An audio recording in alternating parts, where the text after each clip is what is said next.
Mga buwan sa loob ng isang taon. Mayroon tayong 12 buwan sa loob ng isang taon.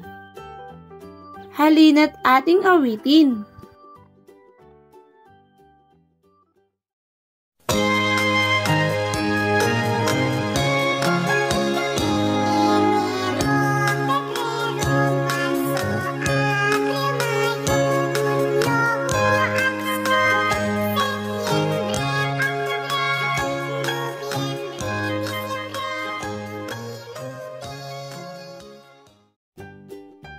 Magaling! Ngayon naman, ating isa-isahin ang mga buwan sa loob ng isang taon. Enero, Pebrero, Marso, Abril, Mayo, Hunyo, Hulyo, Agosto, Setyembre, Oktubre, Nobyembre, Disyembre. Ngayon naman, bilangin natin kung ilan ang mga buwan sa loob ng isang taon.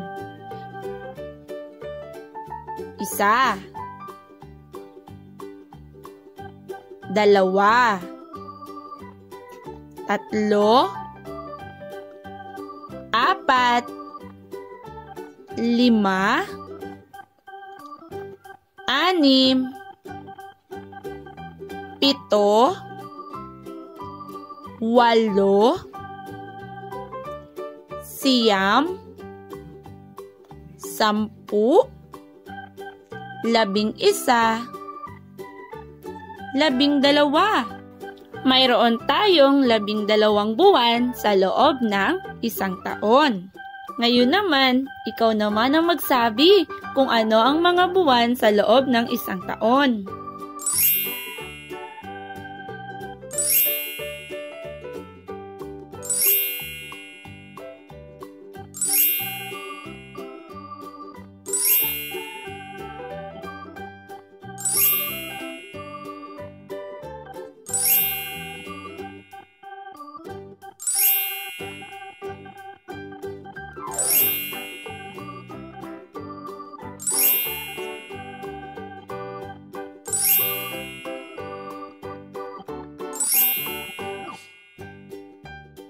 Mahusay! Alamin natin kung ano ang pinagdiriwang sa bawat buwan. Enero. Ito ang unang buwan sa loob ng isang taon. Sinasalubong natin ang bagong taon kasama ang ating pamilya. Enero. Pebrero. Sa buwan na ito ay pinagdiriwang naman natin ang buwan ng mga puso. Pebrero. Marso. Ipinagdiriwang naman natin ang Fire Prevention Month, kung saan tayo ay tinuturuan kung paano makaiwas sa sakuna tulad ng sunog. Abril.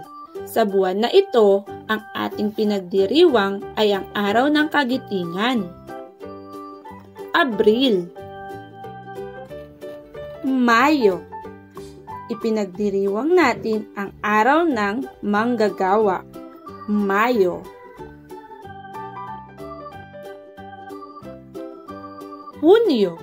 Sa buwan na ito ay pinagdiriwang natin ang araw ng kalayaan. Hunyo.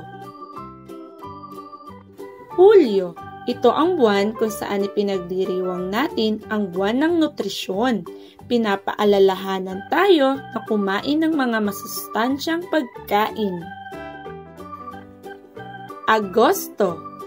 Tuwing buwan ng Agosto ay pinagdiriwang natin ang buwan ng wika. Agosto. Setyembre. Ito ang buwan kung saan ipinagdiriwang naman natin ang buwan ng mga scout. Setyembre.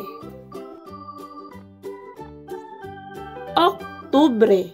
Sa buwan na ito ay pinagdiriwang natin ang araw ng mga guro. Atin silang pasalamatan. Nobyembre. Tuwing buwan ng Nobyembre, dito natin pinagdiriwang ang araw ng mga patay kung saan dinadalaw natin ang mga pumanaw na mahal natin sa buhay. Disyembre. Ito ang huling buwan sa loob ng isang taon. Ipinagdiriwang natin ang kaarawan ni Papa Jesus at Pasko na gustong-gusto ng mga batang tulad mo. Mga buwan sa loob ng isang taon. Enero, Pebrero, Marso, Abril, Mayo, Hunyo, Hulyo, Agosto, Setyembre, Oktubre, Nobyembre, Disyembre. Mahusay! Narito ang iyong 3 stars.